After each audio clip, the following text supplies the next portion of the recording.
Hey guys, I am Chia, your mentor, and today I am here with the best ever tones class. And yes, tones is very necessary and something which can actually gain you a good amount of marks if you are preparing for any exam that has reading comprehension as the main element in the VARC section. Be it IB MAT exam, IM Bangalore, anything. It is very important for you so stay tuned and इस class के बाद आपके लिए बहुत easy हो जाएगा समझना कि टोन्स एक्चुअली कैसे समझ में आती हैं, क्या होती हैं और क्या बात करना होती है, हमें पैसेज को किस तरीके से पढ़ना होता है, क्या चीजों को नोटिस करना होता है जिसके बेसिस पे हम किसी पर्टिकुलर टोन को समझ सकते हैं। सबसे पहले मेरे लिए आपको यह समझाना जरूरी है कि टोन्स एक्चुअली होते क्या है। अगर आपने देखा हो कि आप कोई भी मूवी देखते हैं या कोई टीवी शो देखते हैं, जैसे मेरा favourite TV show is stranger things. I know it sounds childish but it is one of the best shows and I love that show. I am very excited for its new episodes also. तो जैसे stranger things है, उसमें बहुत सारे tones हैं। कोई भी किसी भी तरीके का लिटरेचर ऐसा नहीं हो सकता जिसमें एक सिंगुलर और पर्टिकुलर टोन के ऊपर सब चीजें बेस्ड हो। लेकिन एक मेजर टोन होती है, एक मेजर मूड होता है, एक मेजर सेटिंग होती है जिसके ऊपर मैक्सिमम सब कुछ बेस्ड होता है। लेकिन यहां पे एक बहुत इंपॉर्टेंट बात यह है कि एक शो जो हो सकता है वो एक मेजर सेटिंग पे बेस्ड हो सकता है। जैसे स्ट्रेंजर थिंग्स एक सेटिंग पे बेस्ड है कि वो एक ईरी शो है, अजीब सा बहुत नेगेटिव सा शो है, आपको देख के उसमें मजा नहीं आ रही होती है, आपको डर लग रहा होता है for the half of it, for the other half of it it's funny.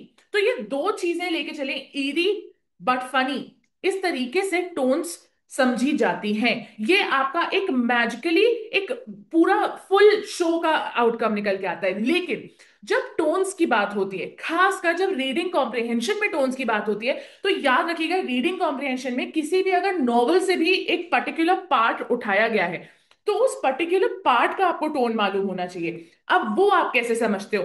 कोई भी मूवी, कुछ भी आप पढ़ रहे हो, कोई नॉवल पढ़ रहे हो, कुछ भी पढ़ रहे हो, उसमें एक कैरेक्टर होता है, दो कैरेक्टर्स होते हैं, तीन कैरेक्टर्स होते हैं।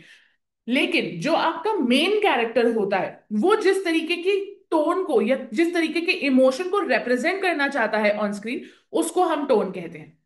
जैसे स्ट्रेंजर थिंग्स में जो 11 नाम का कैरेक्टर है, वो 11 नाम का जो कैरेक्टर है वो जो टोन रिप्रेजेंट कर रहा है वो मेन टोन है उस पर्टिकुलर शो की।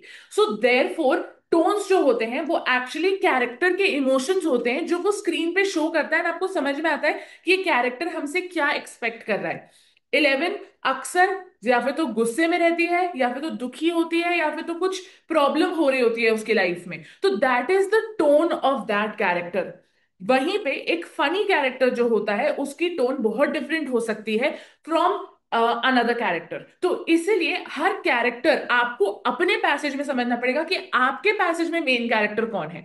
The moment you understand the main character, आपके लिए टोन को पकड़ना इजियर हो जाएगा। सबसे पहले हाई फ्रीक्वेंसी टोन्स की बात करते हैं। हाई फ्रीक्वेंसी टोन्स में आप देखेंगे तो फर्स्ट इज क्रिटिकल। क्रिटिकल का मतलब होता है टू फाइंड फॉल्ट। जैसे फॉर एग्जाम्पल ऐसा हो सकता है कि आपका कोई छोटा भाई है, बड़ा भाई है, या बड़ी बहन है, छोटी बहन है, तो वो पूरे समय आप में कोई ना कोई गलती ढूंढने की कोशिश करते रहते हैं, किसी ना किसी तरीके से आपको जज कर रहे होते हैं। आप बहुत अच्छे दिख रहे होते हो फिर भी वो कुछ ना कुछ ऐसा निकाल लेते हैं जिसमें आपको वो कुछ गलत बोल के जाते हैं, जैसे तुम चुड़ैल दिख रही हो, तुम ऐसे दिख रहे हो, तुम वैसे दिख रहे हो। तो वो क्या होता है? क्रिटिकल होता है। लेकिन ये तो बहुत एक फनी एक तरीका था, लेकिन ऐसा कई बार होता है कि जब आप एक वर्किंग एनवायरनमेंट में होते हो या आप स्कूल में होते हो तो एक पर्सन ऐसा होता है आपके अराउंड जो पूरे समय आपकी बुराई करता है, आपके बारे में हर चीज उसको एक माइक्रोस्कोपिक एंगल से दिखती है। वो एक छोटे से छोटी मिस्टेक को भी निकाल लेता है। आप कितना भी अच्छा काम करो, कितना भी अच्छा होमवर्क करके लेके जाओ, आपको हमेशा ये चीज फेस करनी पड़ती है कि नहीं नहीं, इसमें भी ये इतनी खामी रह गई, इसमें भी ये प्रॉब्लम रह गई। मैंने मोस्टली ये चीज घरों में देखी है, जब मम्मी लोग कुछ खाना बनाती है तो बुआ लोग उसमें थोड़े थोड़े गलतियां ढूंढती हैं। तो दैट इज क्रिटिकल। तो क्रिटिकल का मतलब क्या होता है? Finding fault, judging someone severely. ठीक है, कोई भी तरीके की फ्लॉ या कमी, मतलब डेफिशिएंसी, इनएडिक्वेसी, ये चीजें ढूंढी जाती है। The second tone is sarcastic. Again very important tone. ये अक्सर आपको टोन के जो ऑप्शंस आते हैं ABCD, उसमें आपको मिल जाएगी। One of the most important tone is sarcastic. Sarcastic के बेसिस पे टीवी शोज इतने सारे ह्यूमरस लोगों को रिप्रेजेंट करते हैं, इतने सारे कैरेक्टर्स हैं जिनको आप सार्कास्टिक बोल सकते हो, एंड यू नो एग्जैक्टली कि वो जो टॉन्ट वाला एक सिचुएशन होता है जिससे आपको हंसी आती है उसको सार्काज्म बोला जाता है. The best example of sarcasm is Chandler from friends. Although his sarcasm is very normal, उससे किसी को हर्ट फील नहीं होता है, लेकिन सार्काज्म का मतलब ऐसा होता है जो आयरनी को शोकेस करता है, जो ये बताता है कि भाई तुम जैसे for example there is someone जो आपको हमेशा ये बताता रहता है कि तुमको कैसे कुछ आपने सही नहीं किया, आप कुछ गलत कर रहे हो, आपका थॉट प्रोसेस गलत है, एटसेट्रा एटसेट्रा, लेकिन वो इंसान खुद बहुत गलत इंसान है. तो आप आयरनी जब दिखा देते हो इंसान को कि ऐसा कैसे हो सकता है, तो जब आप किसी भी चीज की आयरनी एकदम उसके सरफेस पे लाके रख देते हो, उसको सार्काज्म कहते हैं. लेकिन ये सार्काज्म एक्चुअली एक टॉन्ट की तरह होता है, इट इज वेरी बाइटिंग. कभी कभी लोगों को बहुत ज्यादा बुरा लग जाता है. आज की एज में sarcasm is a form of banter, it is a form of masti, it is a form of comedy. But actually sarcasm जो होता है वो टॉन्ट होता है, वो किसी का मजाक उड़ाना होता है. What you are doing is कि आप एक पर्टिकुलर इंसान का मजाक उड़ा रहे हो and there is a group of people जो उसको एंजॉय कर रहे हैं, तो उसका एंजॉयबिलिटी को हम एक्सेप्ट करते हैं, लेकिन जिस इंसान का मजाक उड़ाया जा रहा है, जिसको बुली किया जा रहा है, उसका हम ध्यान नहीं रखते कि उसके लिए वो बुरा है. तो कोई भी टोन के दो पहलू होते हैं. जैसे क्रिटिकल, क्रिटिकल के भी दो पहलू हैं. एक इंसान है जो क्रिटिसाइज कर रहा है, एक इंसान है जो क्रिटिसिज्म सुन रहा है. वैसे ही सार्काज्म, एक इंसान है जो सार्काज्म को सुन के हंस रहा है क्योंकि वो ऑडियंस है. एक इंसान है जिसके ऊपर सार्कास्टिक कमेंट किया जा रहा है, जिसको वो बुलियिंग लग रहा है. तो हर चीज के दो पहलू होते हैं, इस बात का 100% ध्यान रखिए. एंड इसके बेसिस पे फिगर आउट करने की कोशिश करिए कि कहीं ये सार्काज्म में तो नहीं आ रहा. Even if it is a negative tone, is it in sarcasm? Even is it if it is a positive tone, is it in sarcasm? तो इस तरीके से आपको चेक करना पड़ेगा. The third thing is cynical, डिस्ट्रस्टिंग.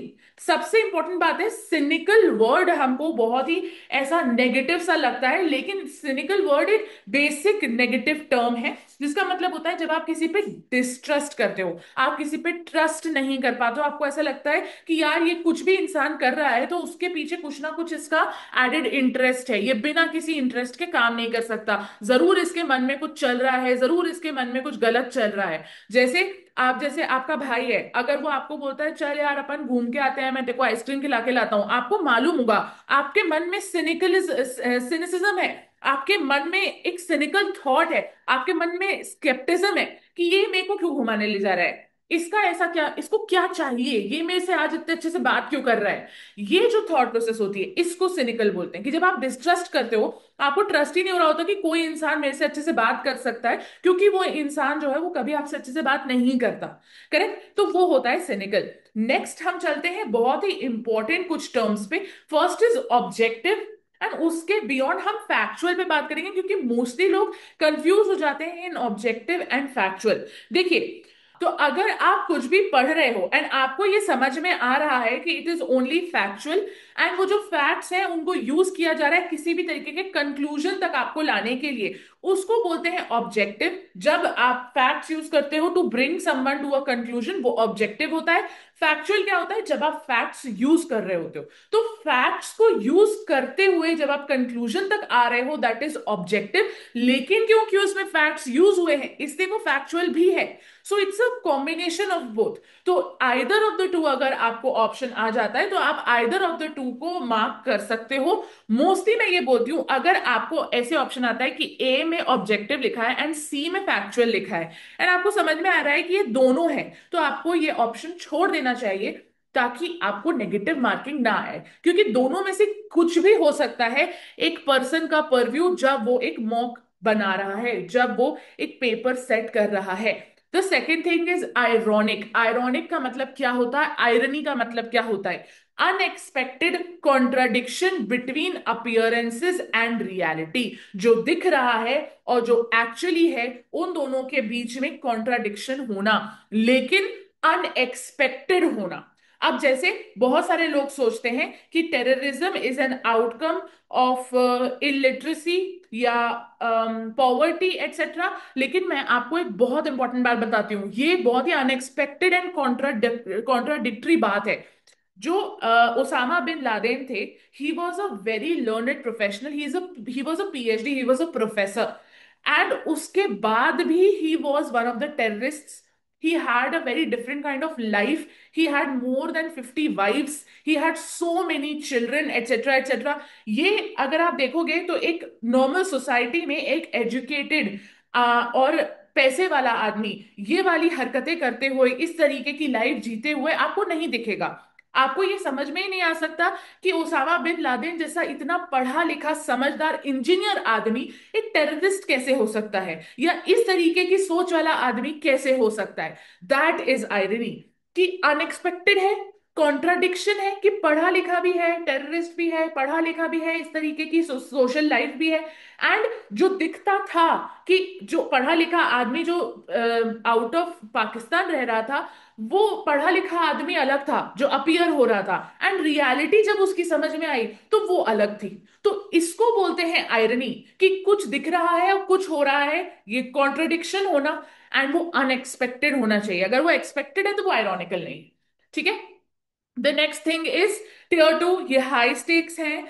मतलब जो टीयर 1 थे वो सबसे ज्यादा इंपॉर्टेंट थे. अब ये टीयर 2 पे हम आ गए हैं जो ऑलमोस्ट इंपॉर्टेंट है. मतलब ऑलमोस्ट एज इंपॉर्टेंट है टीयर 1 के साथ, क्योंकि ये आ सकते हैं एक्चुअली.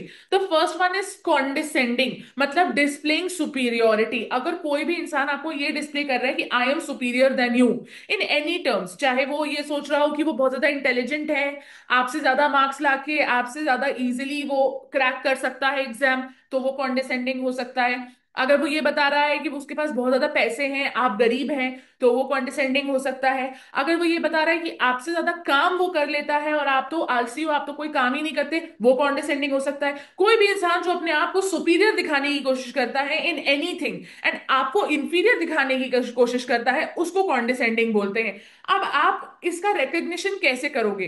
कुछ ऐसे वर्ड्स होते हैं जो थोड़ा सा हेल्प करते हैं, नॉट एग्जैक्टली लेकिन थोड़ा सा हेल्प करते हैं, ऑब्वियसली, क्लियरली, ऐसे वर्ड्स यूज करके, कि ये थोड़े से एक्सट्रीम वर्ड्स होते हैं जो कॉन्डिसेंडिंग तरीके की बात करने में इंसान के पास होते हैं. ठीक है. तो जैसे कोई इंसान है जो पूछे कि डू यू नो अबाउट फलाना ढिमकाना परफ्यूम, एंड द पर्सन से obviously it is basic, how do you don't know about it. या कोई तुमसे बोले कि क्या तुमको ये पर्टिकुलर कंप्यूटर लैंग्वेज आती है, एंड यू से ऑब्वियसली किसको नहीं आती ब्रो, आर यू गवार. इसको बोलते हैं कॉन्डिसेंडिंग, आपको नीचा दिखाने की कोशिश करना, अपने आप को सुपीरियर दिखाने के लिए.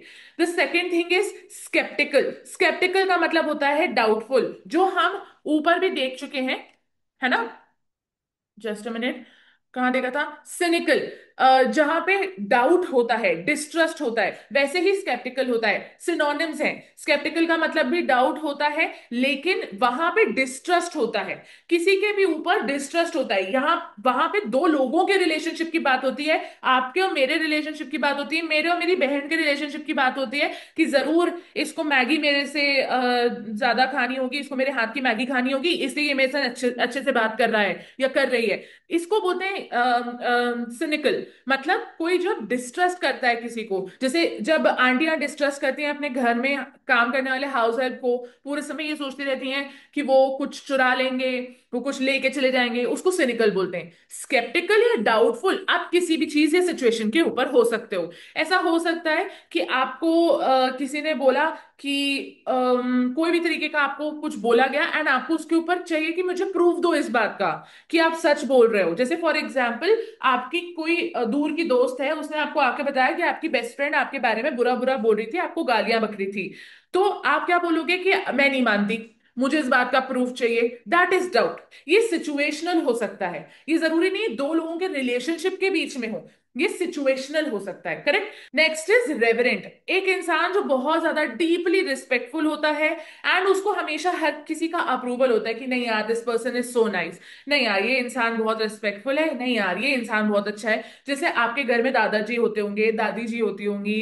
जैसे मेरी दादी बहुत ही ज्यादा रेवरेंट है मेरी फैमिली में, मेरी दादी से सब प्यार करते हैं, मेरी मम्मी पापा सब प्यार करते हैं, there is no one who hates my dadi. तो उस इंसान को आप रेवरेंट बोलते हो। कई सारे लोगों के घरों में क्या होता है, दादी बुआ लोग मम्मी लोगों को बहुत परेशान करते हैं, तो उस वजह से बच्चे थोड़ा सा चिढ़ते हैं, थोड़ा सा झड़प होती है, मम्मी चिढ़ती है उनसे। लेकिन कुछ लोग ऐसे होते हैं जिनसे कोई नफरत कर ही नहीं सकता, जिसको कुछ कोई गलत बोल ही नहीं सकता। A very good example is APJ Abdul Kalam. आप कभी उस इंसान के बारे में कुछ भी गलत बोल ही नहीं सकते। एकदम सही तरीके से पढ़े लिखे हैं, समझदार हैं, उन्होंने जो भी स्टेप्स लिए हमारी कंट्री के लिए एक बहुत इंपॉर्टेंट पर्सन है, रेवरेंट इंसान है। इसको बोलते हैं रेवरेंट। ठीक है, आगे बढ़ते हैं। इन्फ्लैमेटरी। इन्फ्लैमेटरी का मतलब होता है जब आप किसी को माचिस लगा दो, मतलब किसी को एंग्री करने की कोशिश में रख जाओ, कि आप कैसे भी करके किसी को गुस्सा दिलाने की कोशिश कर रहे हो, कुछ भी बोल के, कुछ भी ऐसा आपने एकदम नर्व उनकी पकड़ ली और कुछ ऐसा बोल दिया जिससे वो इंसान एंग्री हो जाए, जिससे उस इंसान को गुस्सा आ जाए। जैसे मैं आपको एक बहुत इंपॉर्टेंट केस बताती हूँ। एक बार क्या हुआ था, मुझे जेल विजिट करने का मौका मिला था out of an NGO work. तो उसमें ऐसा हुआ था कि जेल विजिट में मुझे एक भैया मिले थे। He was a very well behaved guy, सब अच्छा था, वो बहुत अच्छे से बात कर रहे थे, सबको नमस्ते कर रहे थे and everything, he was not looking like a criminal. तो मैंने उनसे पूछा कि आप जेल में क्यों हैं, ऐसा क्या हो गया, why are you in jail. तो उन्होंने बोला कि मेरी वाइफ जो है उसको मुझसे डिवोर्स चाहिए था, एंड वो डिवोर्स लेने के लिए बहुत ज्यादा परेशान थी। मैं डिवोर्स देना नहीं चाहता था क्योंकि मुझे उसको एलिमनी नहीं देनी थी, या जो भी उनको मेंटेनेंस वेंटेनेंस नहीं देना था। वो चाहते थे कि कैसे भी वो लोग शादी पे काम करें एंड अपनी जो थोड़ी बहुत लड़ाई है उसको सॉल्व करके रह जाएं। तो व्हाट हैपेंड वाज कि उनकी वाइफ ने ना फिर उनसे लड़ाई लेने की कोशिश की, बहुत ज्यादा लड़ाई करने की कोशिश की, लड़ाई करने की कोशिश की, और उस बीच में उन्होंने क्या किया, जो भैया थे उनकी मदर जो थी उनकी डेथ हो चुकी थी, तो उसके बाद उनकी मम्मी को उनने गाली बक दी, जो उनकी वाइफ थी। तो उन्होंने अपनी वाइफ का मर्डर कर दिया। तो ये क्या होता है, किसी भी तरीके से आप उस इंसान के अंदर एंगर अराउज करने की कोशिश करते हो ताकि वो लड़े एंड उसका कुछ गलत आउटकम हो, करेक्ट, तो उसको बोलते हैं इन्फ्लैमेटरी। अब ये कैसे आप रिकॉग्नाइज करोगे, एक्सट्रीम लैंग्वेज से, इमोशनल ट्रिगर्स से, एग्जैजरेशन से, ऑल और नथिंग वाली फ्रेमिंग से। मतलब या फिर तो तुम मेरे साथ रहो, या फिर तो मेरे को डिवोर्स दो, या फिर तो तुम मेरी बातें सुनो, मैं जो टॉन्ट मार रही हूँ, मैं जो गंदी बात कर रही हूँ, मैं तुम्हारी मम्मी को गाली बक रही हूँ, मैं कुछ भी बोल रही हूँ, तुम मेरी बात चुपचाप सुनोगे और मेरे साथ रहोगे, या फिर तुम मुझे डिवोर्स दोगे और मुझे एलिमनी का पैसा दोगे। इसको बोलते हैं इन्फ्लेमेटरी, कि ऑल और नथिंग। एक्सट्रीम लैंग्वेज मतलब किसी भी तरीके से कुछ ज्यादा बढ़ चढ़ के बात करना, एग्जैजरेशन भी वही चीज होती है। इमोशनल ट्रिगर्स, किसी भी तरीके से इमोशनली किसी इंसान को ट्रिगर करने की कोशिश कर रहा है कोई इंसान, इमोशनल कुछ ऐसे बातें बोल रहा है जिससे उस इंसान को एक अंदरूनी चोट पहुंचे, उसको बोलते हैं inflammatory. The next is didactic tone. अब डायडैक्टिक टोन क्या होती है, बहुत इजी है, intended for instruction with moral lessons. अब देखिए, ये मैं एक बहुत इंपॉर्टेंट बात आपको बताती हूँ। क्या होता था, मैं एक क्रिश्चियन स्कूल से हूँ, एंड क्रिश्चियन स्कूल से नहीं, मैं कॉन्वेंट स्कूल से हूँ, सॉरी, मैं एक कॉन्वेंट स्कूल से हूँ। एंड मुझे याद है कि हर संडे मेरी एक क्रिश्चियन फ्रेंड है, तो वो हर संडे चर्च जाती थी। मेरे को बहुत ऐसा लगता था कि क्यों जाना पड़ता है church, every Sunday you go to the church, why is that, etcetera etcetera. तो वो बताती थी कि हम लोगों को बहुत सारी चीजें प्रीच की जाती है, हमको बहुत सारी चीजें समझाई जाती हैं,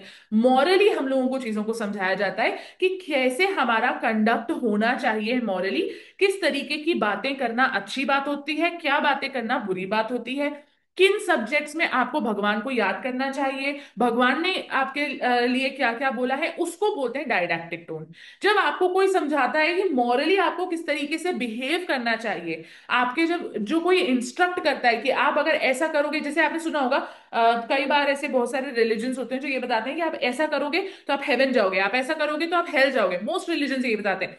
इसको बोलते हैं इंस्ट्रक्शन, इसको बोलते हैं मॉरल पुलिसिंग एक तरीके से, लेकिन in a good way. Moral policing क्या होता है, उसमें आपको अननेसेसरीली मॉरल्स पढ़ाए जाते हैं और उन मॉरल्स के हिसाब से आपको अबाइड करने के लिए कहा जाता है। डायडैक्टिक टोन में इंस्ट्रक्शन दिए जाते हैं कि अगर आप ऐसा करोगे तो ऐसा होगा, this is better for you, this is better morally. तो ये चीजें, we must understand, it is important to note, consider the following, ऐसे जो सेंटेंसेस आप देखते हैं, तब आपको समझ में आता है अच्छा ये कुछ समझाने की कोशिश कर रहा है, कुछ ज्ञान दे रहा है, कुछ डायडैक्टिक टोन में बात हो रही है। अब देखो, नेक्स्ट चलते हैं स्ट्रेटेजिक टोन शिफ्ट्स। देखो क्या होता है, मोस्टली टोन्स जो पूछी जाती हैं वो एक पर्टिकुलर पार्ट से भी पूछी जा सकती हैं। वो particular parts mostly tone shift दिखाते हैं। वो शिफ्ट आपको कैसे समझना है, सबसे पहला इसमें आता है अथॉरिटेटिव टोन। इसमें क्या होता है, जब इंसान रिस्पेक्ट कमांड करता है, जब इंसान ये चाहता है कि आप उसकी रिस्पेक्ट करें, उसके लिए वो अथॉरिटी शोकेस करता है कि I M bigger than you, I am your boss, I am your teacher, I am your mother, I am your father, I am your दादी, आई एम योर दादा। तो इस तरीके से अथॉरिटी दिखाते हैं कि क्योंकि मैं आपसे बड़ा हूं इसलिए आपको मेरी रिस्पेक्ट करनी पड़ेगी, है ना। तो वो आपसे क्या कर रहे हैं, आपसे आपसे रिस्पेक्ट मांग रहे हैं, आपसे रिस्पेक्ट कमांड कर रहे हैं। एंड वो कमांड कैसे कर रहे हैं, विथ एक्सपर्टीज। मतलब एकदम कॉन्फिडेंटली वो असर्ट कर रहे हैं आपको कि I am your boss, you can not talk to me like this. ठीक है, I am your boss, you can not talk to me in those words can not go in corporate setting etcetera, इस तरीके की चीजें। ठीक है। Next is tentative. Tentative का मतलब क्या होता है, हेजिटेशन, किसी भी तरीके का एक थोड़ा सा डाउट प्रोवाइड करना। टेंटेटिव मतलब ऐसे अनमनी सी चीज होती है, अनमनी सी बात होती है, बहुत क्लैरिटिव नहीं, क्लैरिटी नहीं होता है। जैसे हम बोलते हैं ना, tentative dates of the exam are announce. Tentative का मतलब होता है कि अराउंड किस टाइम पे एग्जाम होगा। जैसे अगर हम देखें तो अभी हमको मालूम है 13 दिसंबर को आई एम बैंगलोर का यूजी एंट्रेंस एग्जाम है। तो 13 दिसंबर को अगर अपन टेंटेटिव के उसमें देखेंगे तो अपन बोल सकते हैं 7 टू 20 दिसंबर के बीच में एग्जाम होने वाला है, या 11 टू 15 के बीच में एग्जाम होने वाला है। तो हम क्या करते हैं, ब्रैकेट्स में बात बता देते हैं, क्योंकि अभी हमें भी डाउट होता है। तो उनमें कैसे शब्द यूज होते हैं, perhaps, it may be, one could argue, seems to suggest. अब इसमें क्या होता है, सीम्स टू सजेस्ट एक एक ऐसा सेंटेंस जो क्लियरली ये बता रहा है कि हम ये भी नहीं सोच रहे हैं कि कोई क्लियरली सजेस्ट कर रहा है, हमको बस लग रहा है, पढ़ के ऐसा समझ में आ रहा है कि शायद ये कुछ सजेस्ट करने की कोशिश कर रहा है। तो ये जो अनमनी सी बात होती है इसको टेंटेटिव बोलते हैं, tentative tone. Next is resigned. जब आप सर्कमस्टेंसेस या अपने निजी हालात जैसे होते हैं वैसे ही एक्सेप्ट कर लेते हो, कोई एंथुजियाज्म नहीं होता आप में, एंड इट्स लाइक ठीक है अब जो हो रहा है होने दो, अब क्या ही कर सकते हैं, जो होना है वही होता है वाला जो सिचुएशन होती है ना, उसको बोलते हैं रिजाइंड। जब आप पढ़ाई कर चुके होते हो, जैसे आपने बहुत सारी पढ़ाई कर ली, maybe over the top आपने एक बुक खरीदी एंड उस बुक से आपने बहुत सारी पढ़ाई कर ली, अब एग्जाम के लिए सिर्फ 7 8 दिन बचे हैं और फिर आपको पता चलता है कि आपने तो एक बहुत important part of the syllabus cover ही नहीं किया है। तो आप क्या करते हो, आप रिजाइंड हो जाते हो कि यार अब तो कुछ हो भी नहीं सकता, 7 8 दिन में एक पूरा सब्जेक्ट कवर करना is going to be impossible, अब जो होगा देखा जाएगा वाला चीज, है ना। तो उसको बोलते हैं रिजाइंड। अब उसमें किस तरीके के वर्ड यूज होते हैं कि आपको समझ में आए कि रिजाइंड है, नेवरदलेस, एनीवेज भी होता है, in any case, we must accept etcetera. ये सिग्नल करते हैं टूवर्ड्स अ रिजाइन टोन कि हाँ यार जैसा है वैसा सही, कुछ नहीं होता, एनीवेज लेट्स मूव ऑन, वो वाली चीज जो होती है उसको बोलते हैं resign.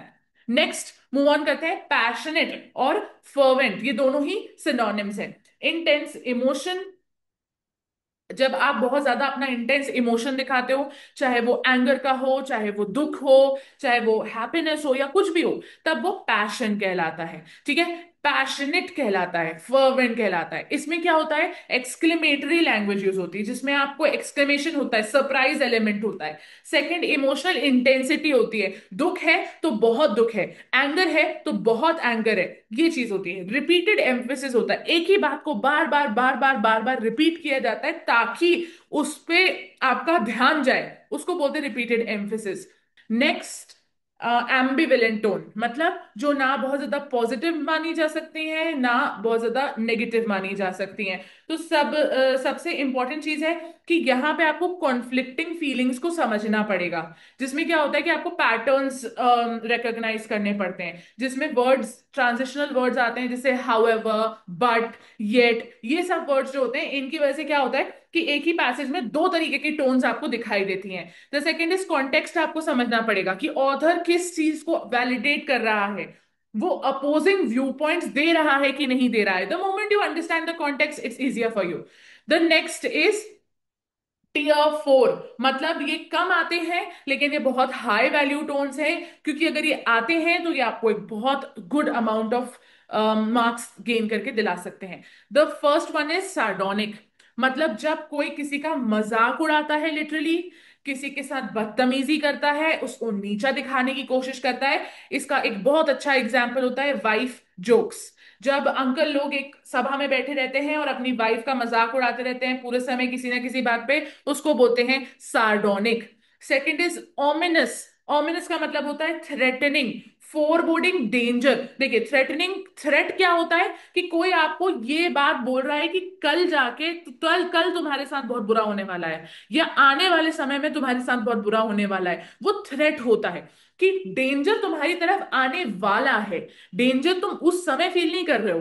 That is what happens in series and shows that are mostly about, जैसे डेली क्राइम नाम का एक नेटफ्लिक्स शो है, एक स्ट्रेंजर थिंग्स जो कि मेरा फेवरेट शो है। ये दोनों को आप देखेंगे, ये दोनों ही ऑमिनस है, मतलब इसमें डेंजर आने वाला है इस चीज की बस आपको अंदाजा दिलाया जाता है, सिर्फ फीलिंग आती है आपको कि oh my God there is some danger coming, I am going to have a jump scare. Ominous जब तक कोई चीज नहीं होगी तब तक जंप स्केयर भी नहीं हो सकती। जंप स्केयर तभी आ सकता है जब थ्रेटनिंग पोर्शन हो। करेक्ट। तो कोई भी जो बहुत ही ज्यादा स्कैरी मूवीज होती हैं वो सारी की सारी ओमिनस होती हैं। नेक्स्ट इज ट्रायम्फेंट, मतलब विक्टोरियस, किसी अचीवमेंट को सेलिब्रेट करते हुए। तो ट्रायम्फेंट का मतलब होता है, I know you all know triumphant क्या होता है, लेट्स मूव ऑन। इंडिग्नेंट, जब कोई इंसान बहुत ज्यादा इनजस्टिस के खिलाफ आवाज उठाता है बहुत पैशनेटली, उसको बोलते हैं इंडिग्नेंट। आउटरेजस, अनएक्सेप्टेबली रॉन्ग, ये सारे जो होते हैं ये वायलेशन के अगेंस्ट होते हैं। तो जब भी किसी भी तरीके का वायलेशन होता है, खासकर ह्यूमन राइट्स का वायलेशन, और उसके ऊपर डिस्कशन हो रहा होता है, तो इंडिग्नेंट जैसे वर्ड्स को, sorry, outrageous and unacceptable, wrong etcetera words को यूज किया जाता है। इस इन वर्ड्स के बेसिस पे आप समझ सकते हो कि कोई भी इंसान जो लिख रहा है वो इंडिग्नेंट है किसी चीज को लेके। सबसे इंपॉर्टेंट चीज है ये स्ट्रैटेजी। अब आपको क्या करना है कि आपको टियर 1 वाले जो टोन्स है उनको मास्टर करना सबसे पहले इंपॉर्टेंट है। सबसे सेकंड प्रायोरिटी इज कि आप डिफरेंशिएट करना सीखिए चीजों में, कि कोई चीज जो, मतलब जो कोई जोक है फॉर एग्जाम्पल, वो सार्डोनिक है कि किसी की बेइज्जती करने के लिए बनाया गया है, या वो सार्कास्टिक है कि वो एक बस एक जोक है एंड बस वो किसी के बारे में कुछ गलत बता रहा है, किसी की कुछ बात को वो कर रहा है, लेकिन इट्स अ लाइटर टोन। सार्डोनिक और सार्कास्टिक में एक बहुत ही थिन लाइन होती है एंड वो टोटली आप भूल जाते हैं। तो इसीलिए वहां पे एक बहुत बड़ा कंफ्यूजन होता है। तो ऐसा हो सकता है ए एंड सी में सार्कास्टिक एंड सार्डोनिक लिखा है, आप कैसे चूज करेंगे? अगर बहुत एक्सट्रीम डिसरिस्पेक्ट हो रही है तो वो सार्डोनिक है, अगर बहुत एक्सट्रीम डिसरिस्पेक्ट नहीं हो रही है लेकिन हो रही है, किसी तरीके से किसी चीज को मॉक किया जा रहा है, कोई आयरनी को ब्रिंग आउट किया जा रहा है, तो वो सार्कास्टिक है। The last thing is recognition को प्रैक्टिस करना पड़ेगा। ऐसा नहीं हो सकता कि आज मैंने आपको बता दिया एंड आप बस चले गए कि वाओ यार मेरे को तो सब आता है, अब ऐसा नहीं हो सकता, आपको प्रैक्टिस करना पड़ेगा। एंड अगर आप प्रैक्टिस करना चाहते हैं तो बहुत इंपॉर्टेंट है एक टेस्ट सीरीज का होना, जो कि एकदम परफेक्ट टेस्ट सीरीज होनी चाहिए जिसमें आपको रीडिंग कॉम्प्रिहेंशन के क्वेश्चंस आते हों। एंड रीडिंग कॉम्प्रिहेंशन करने के लिए आपको प्रैक्टिस करने के लिए एवरी डे कम से कम 10 क्वेश्चन सॉल्व करने ही चाहिए। So you can check out our test series from the link in description. I'll see you next time. Until then, bye.